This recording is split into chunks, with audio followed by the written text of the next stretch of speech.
여러분, 한때 아시아 바다를 호령하던 거대한 제국이 지도에서 그냥 감쪽같이 사라져버렸다면 믿으시겠어요? 오늘 바로 그 전설 속 황금의 섬 스리위자야의 미스터리를 한번 파헤쳐보려고 합니다. 아니, 상식적으로 말이 되나요?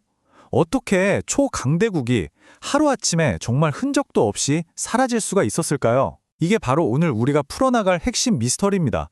자, 지금부터 저와 함께 이 잃어버린 제국의 단서를 하나씩 추적해 보시죠. 수세기 동안 아시아의 해상 무력을 그냥 주름 잡았던 전설의 황금의 섬. 그런데 그랬던 그들이 거의 완벽하게 역사 속에서 잊혔다는 거예요. 이 엄청난 힘과 또 너무나 완벽한 소멸, 이 믿기지 않는 간극이 바로 오늘 이야기의 출발점입니다. 자, 그럼 미스테리를 풀 첫 번째 실마리를 찾아볼까요? 이 잊혀진 제국을 다시 세상 밖으로 끌어낸 아주 결정적인 단서가 있었거든요. 그게 뭐였냐면 바로 돌에 새겨진 기록이었습니다. 그럼 도대체 스리위자야가 뭐냐 궁금하시죠? 간단히 짚고 넘어가자면요. 7세기부터 13세기까지, 그러니까 무려 600년 동안 수마트라 섬을 중심으로 번성했던 아주 강력한 불교 해상 제국이었어요. 당시 동남아 바다의 절대 강자였다. 이렇게 보시면 됩니다. 왕에게 불복하는 자는 누구든 저주를 받아 죽을 것이다. 와, 정말 섬뜩하지 않나요? 이게 7세기 석비에 새겨진 맹세의 한 구절이에요. 당시 통치자들이 얼마나 무섭게 충성을 강요했는지 딱 느껴지죠? 바로 이 돌덩이가 수백 년간 잊혔던 제국 스리위자야의 존재를 세상에 다시 알린 첫 번째 신호탄이었습니다. 자, 그럼 제국이 어떻게 시작됐는지 한번 볼까요? 서기 682년 다뿐타향 스리자야나사라는 왕이 2만 명의 군대를 이끌고 왕국을 세웁니다. 그리고 정말 순식간에 바다의 지배자로 떠올라요. 근데 여기서 진짜 놀라운 사실이 뭔지 아세요? 이 어마어마한 제국의 존재가 학자들에 의해 공식적으로 확인된 게 불과 100년 좀 넘은 1918년이라는 거예요.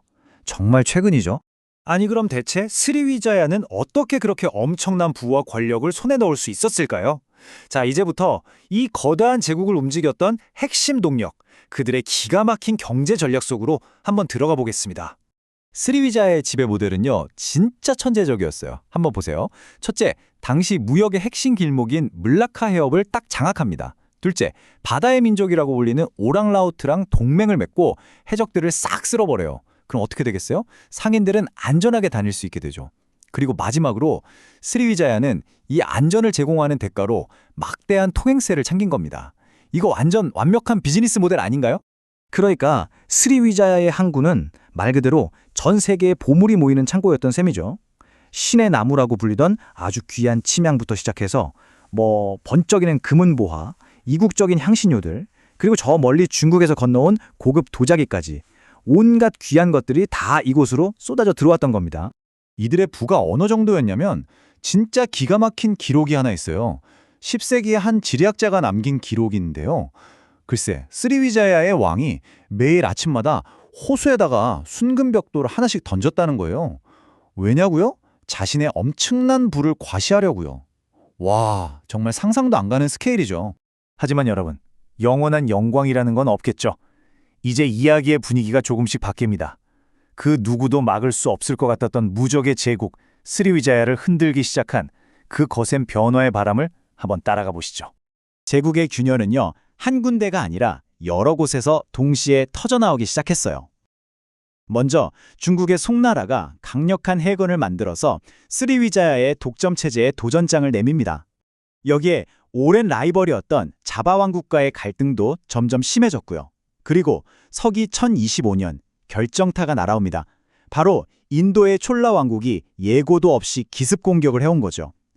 이 공격으로 제국은 심장부를 그대로 얻어맞으면서 사실상 회복이 불가능한 치명상을 입게 됩니다. 촐라의 침공이 남긴 상처는 정말 컸습니다. 그 결과를 보면 명확해요. 한때 팔렘방을 수도로 두고 해상 무역을 독점했던 그 찬란했던 제국은요, 이제 해협에 대한 통제력을 거의 잃어버렸어요. 심지어 수도마저 북쪽의 잠비라는 곳으로 옮겨야만 했습니다. 말 그대로 제국의 중심이 완전히 무너져 내린 거죠. 이렇게 제국은 결국 역사 속으로 사라졌습니다. 하지만 그렇다고 해서 그들의 모든 것이 사라진 건 아니었어요. 자, 이제 시간을 훌쩍 뛰어넘어서 오늘날 우리 곁에 여전히 살아 숨쉬고 있는 스리위자야의 흔적들을 한번 찾아볼까 합니다. 과거와 현재가 생각보다 정말 놀랍게 이어져 있더라고요. 예를 들면 스리위자야 사람들이 즐겨 먹던 사고야자 녹말이 있잖아요. 이게 오늘날 인도네시아의 대표 간식인 펜팩이라는 어묵의 주재료가 됐어요. 또 그들의 화려했던 금실 공예 기술은 송켓이라는 전통 직물에 그대로 나와 있고요.